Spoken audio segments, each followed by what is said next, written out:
Women love bad boys and are repulsed by nice guys. I'm a very good bad boy. This is a widely accepted concept, but it is not as black and white as I am. So today I plan to teach you what I know about the 50 shades of gray in between and how to navigate it. So strap in, and into the gray we go.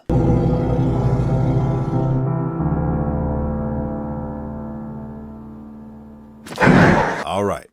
In my last video, I talked about 6 of the most important concepts of relationship lessons that I have learned in the past 10 years of wins and losses in both long-term and short-term relationships. So if that interests you, be sure to check that out. I will leave a link in the description here to make locating it easy for you. No excuses. Anyways, at one point in that video, I touched on how women and men are different and how it is men who set the intention and direction for a relationship while women control the speed. Making him wait. If she's making you wait in 2022, fam, bounce. And you might be thinking, what does that have to do with nice guys and bad boys? And the answer is everything. When we talk about the relationship between intention and direction and speed, it speaks to the polarity between masculine and feminine energy, nice guys versus bad boys, and the very dance between men and women, which is exactly what we are going to talk about today, in a way that I'm hoping will give you an understanding that you did not have before that you can apply to your own unique experiences.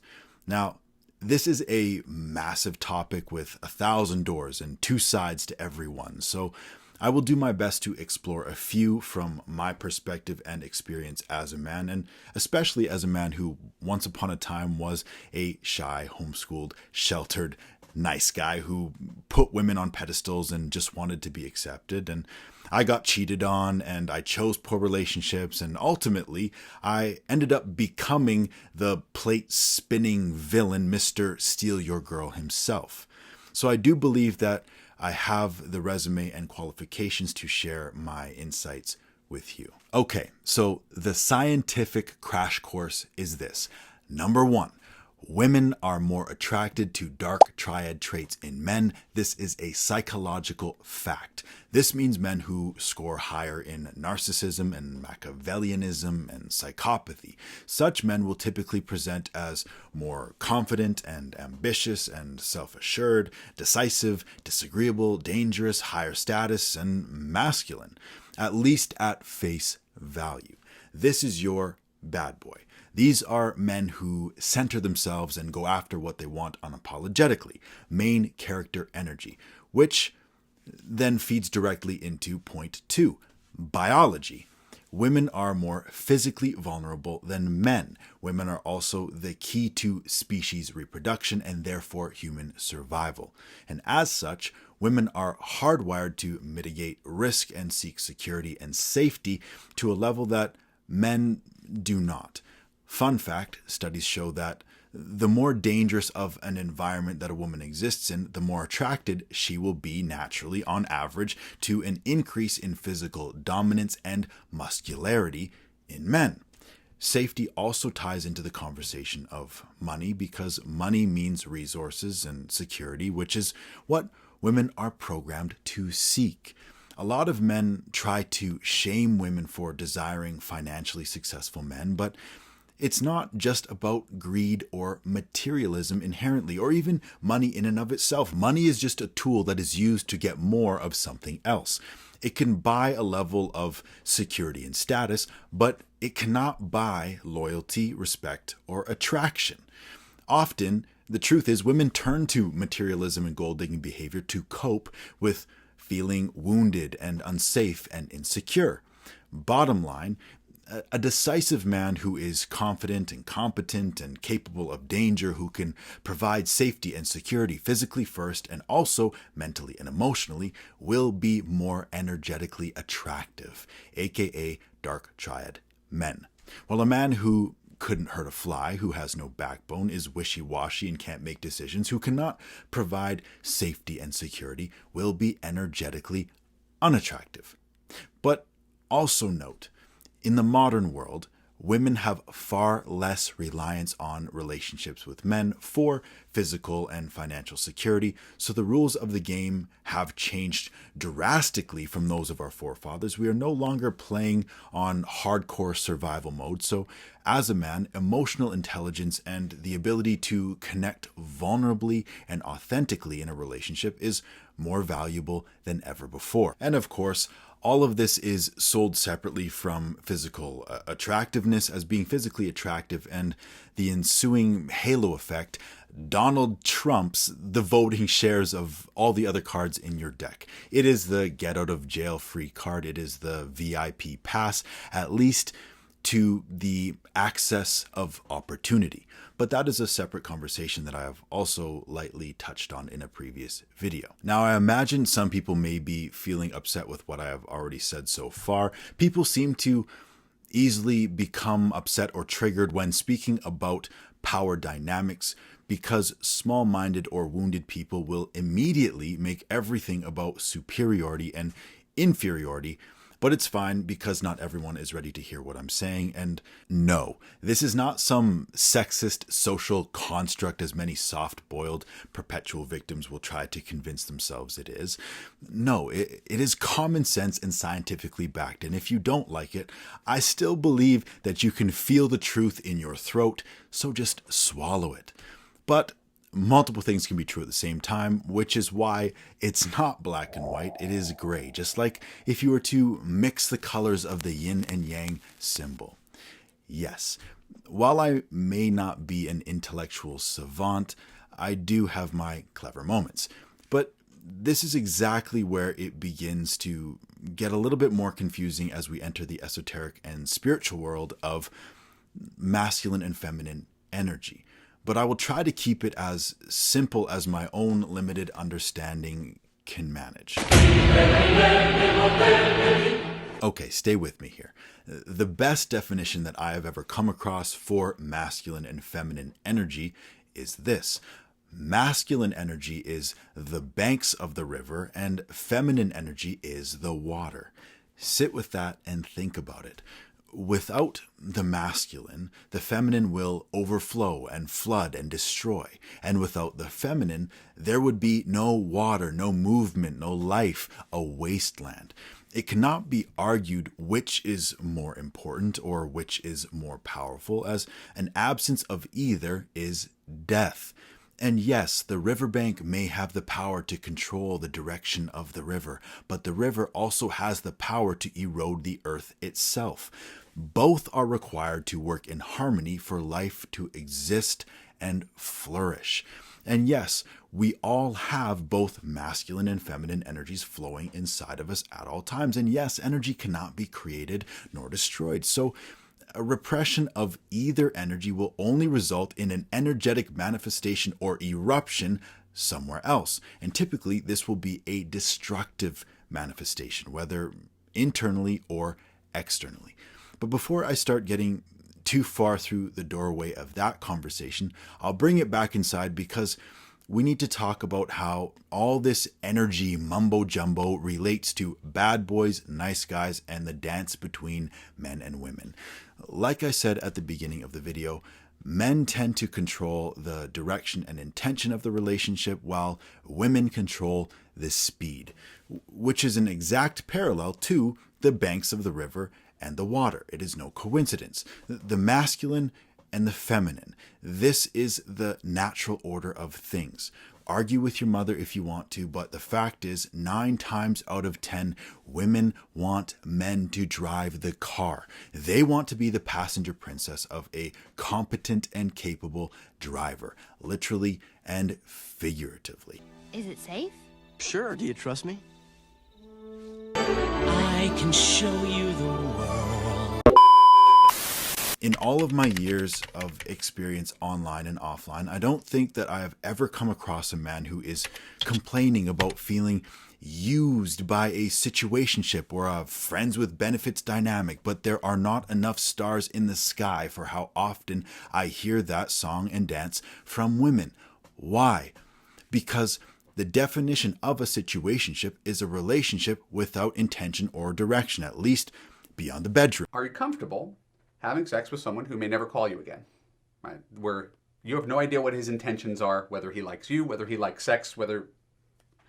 If you're comfortable with that, do whatever you want. The man does not need to be committed or to give any real sense of security or direction, and the woman just goes with the flow.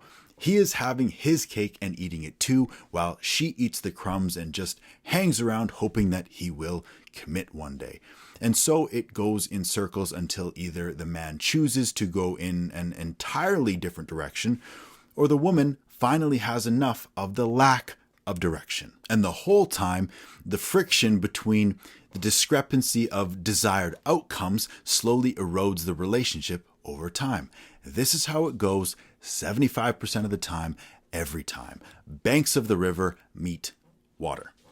Now, if we want to talk about what excites the water, it is the push and pull of direction. If there is no direction, there is no excitement. This is the dynamic of wetness that bad boys produce, but nice guys dry up. Many women learn the hard way that the whole bad boy shtick is like whitewater rafting through a canyon of control and inconsistency, and hopefully they escape with only a few minor injuries. Many women also learn that nice guys are in fact not nice. They are aimless and spineless, and so they look to women for direction and purpose. They make women the true north of their compass and either pedestalize them or demonize them, worship them or blame them. Nice guys and angry incels are almost like two sides of the same coin energetically. They are men who do not have ownership over their masculine energy. They are riverbanks without integrity or structure, and so live at the mercy of the water. Now, there's a lot of great content already out there about nice guys and ego and masculinity, and I would personally recommend reading the work of Ryan Holiday, Ego is the Enemy, or Mark Manson's The Subtle Art of Not Giving a Fuck. These are a good place to start. I also recommend joining a boxing gym or starting jiu-jitsu. Just start doing things that you are afraid of and connect yourself to a community. If you struggle with your backbone, you have to get out there and test your mettle. Build the muscles to support a strong spine. I will leave it at that because there's something else that I want to talk about that I have not heard many people speak about before. So if you're still with me, thank you, but let's go a little bit deeper on this whole relationship between water and riverbanks, because I think that is the linchpin in a lot of people's relationship dynamics, simply because they don't understand it or can't see it clearly through wounded eyes. It has taken me over a decade of wrestling my way through toxic relationships, and mostly with my own ego, to finally come to the realization that it is not a fight between water and banks, it is a dance. But it can be hard to learn to slow down and dance with a partner when all you've ever done before is fight. And to make space for inevitably stepping on each other's toes as you learn together and not immediately turning it back into a fight when you feel pain. This is the dance between masculine and feminine that not only exists in our interpersonal relationships, but also in the mirror. On an individual level, we must learn to integrate both forces of energy to find our own unique balance. And the less balance we have as an individual, the less balance our relationships with others will have. If we are holding hands and I'm leaning too far to the right, you will need to lean far to the left in order to maintain balance. Unbalanced people will have unbalanced relationships with other unbalanced people. If the riverbanks are far too controlling and manipulative and selfish, they will want water with no flow of its own to challenge their authority. For example, A 40-year-old man-child who exclusively targets 16 to 18-year-old girls so he can feel a sense of unbridled superiority and power over her and can manipulate her very easily in comparison to women who have more direction and less dependence, women who would immediately see right through the holes in such men. I like them young. Yeah.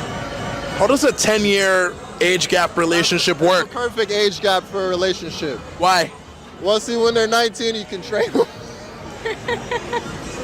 Or on the other side, if the water is far too chaotic, like a raging flash flood, such water will stand for absolutely no boundaries whatsoever. For example, the woman who thinks anything a man says or does is controlling and insecure, who constantly says things like, if I'm too much, go find less. The woman who is unruly and immoral and has no self-respect, who walks all over her partners, who will play the victim whenever it suits her.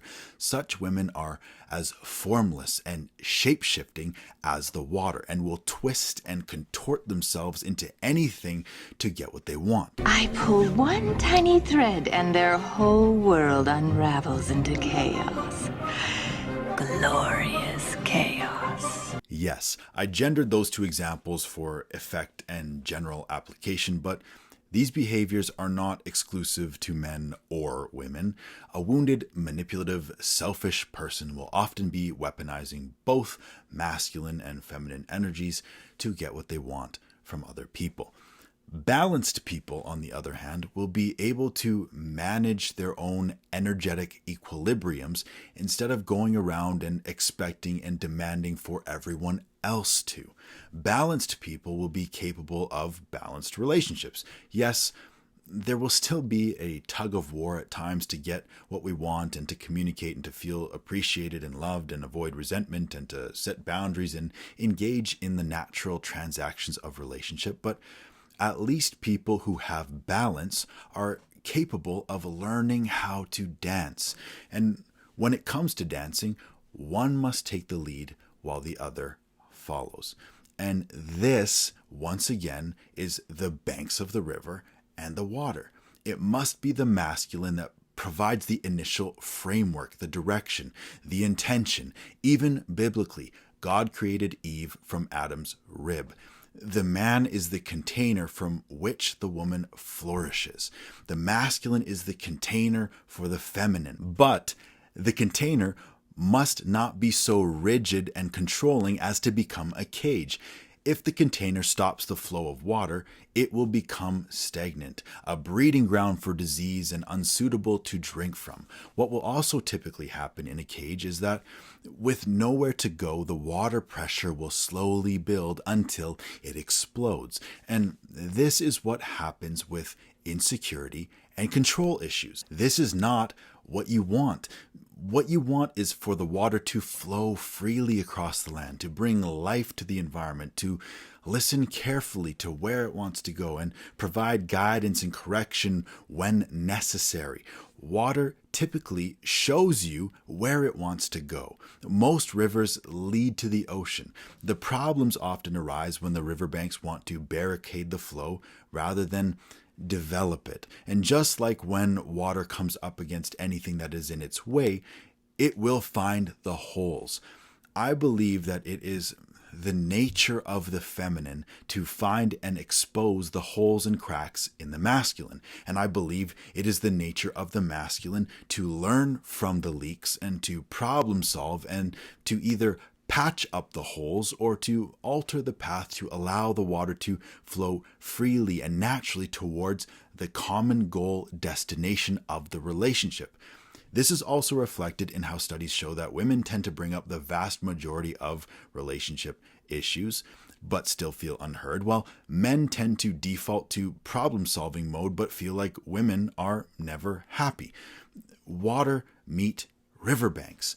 I really hope that these examples and ideas are opening up your eyes to seeing a few things in the world very differently.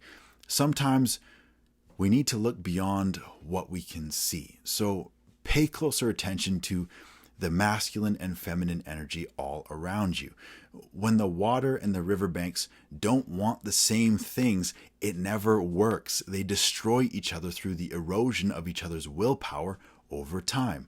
But when they both want to get to the ocean, for example, they work in synergy, and there ain't no mountain high enough or valley low enough to stop them. And remember, this is not just about romantic relationships between men and women. This also exists in your relationship with yourself. And on a societal level, I think that one of the greatest issues in the world today is not only a lack of healthy masculine energy, but a demonization or a misunderstanding of it altogether.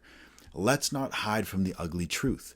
The statistics for children who lack a healthy father figure are not a coincidence.